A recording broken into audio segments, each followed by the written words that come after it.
السلام علیکم، welcome to another episode of story time. چند دن پہلے میں ایک گاؤں گیا تھا، وہاں پہ ایک شخص کا انتقال ہوا تھا، اس کی نماز جنازہ میں شرکت کے لیے۔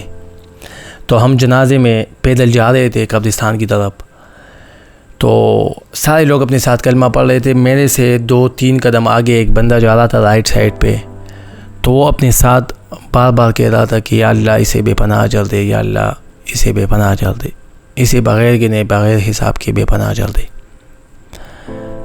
ہم لوگ چلے گئے نماز جنازہ کی، اور اس کے بعد تدفین جب کر رہے تھے تو تدفین کے دوران وہ تھوڑا سا پیچھے جب ہٹے تو میں اس کے ساتھ کھڑا ہو گیا۔ میں نے اس سے پوچھا کہ یہ مرحوم تمہارا کیا لگتا تھا؟ اس نے کہا کہ کچھ بھی نہیں۔ تو میں تھوڑا سا حیران بھی ہوا، لیکن پھر اس نے بتایا کہ میں ایک غریب آدمی ہوں، اور چند ماہ پہلے میری بیوی کی طبیعت خراب ہو گئی تھی اور وہ ہاسپٹلائز ہو گئی تھی، اور اس کے علاج کے لیے بہت بڑا رقم ریکوائرڈ تھا، جو کہ میرے پاس کی بات نہیں تھی۔ تو میں نے ہر دروازہ کھٹکھٹایا، لیکن مجھے کسی نے مدد کے لیے ہاتھ آگے نہیں کیا۔ پھر اس کے بعد جو گاؤں کا امیر آدمی تھا، تو میں نے اس سے جا کے پیسے لیے۔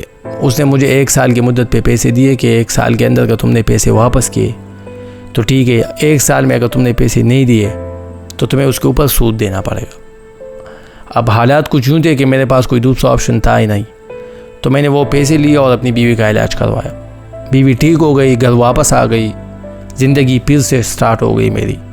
لیکن میرے سر پہ جو بوجھ بنا ہوا تھا وہ یہ تھا کہ میں اگر 1 سال کے اندر یہ پیسے نہ دوں تو اس کے اوپر پھر مجھے سود دینا پڑے گا۔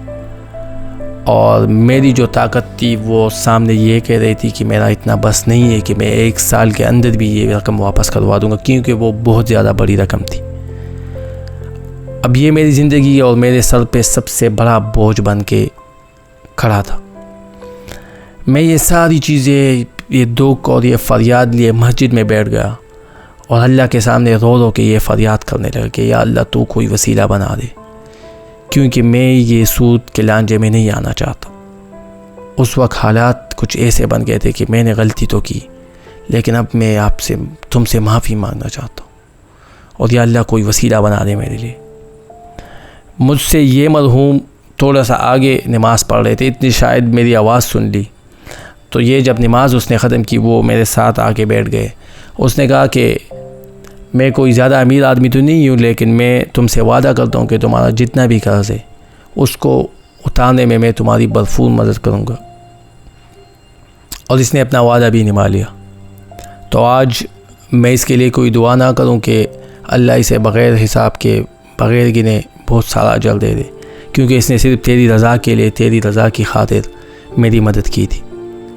تو اسی لمحے میں اپنے اندر ہی اندر سوچ رہا تھا کہ کسی کو نفع پہنچانے والے خود کیسے گاڑے میں رہ سکتے ہیں۔ چراغ سے چراغ یوں ہی تو جلتے ہیں۔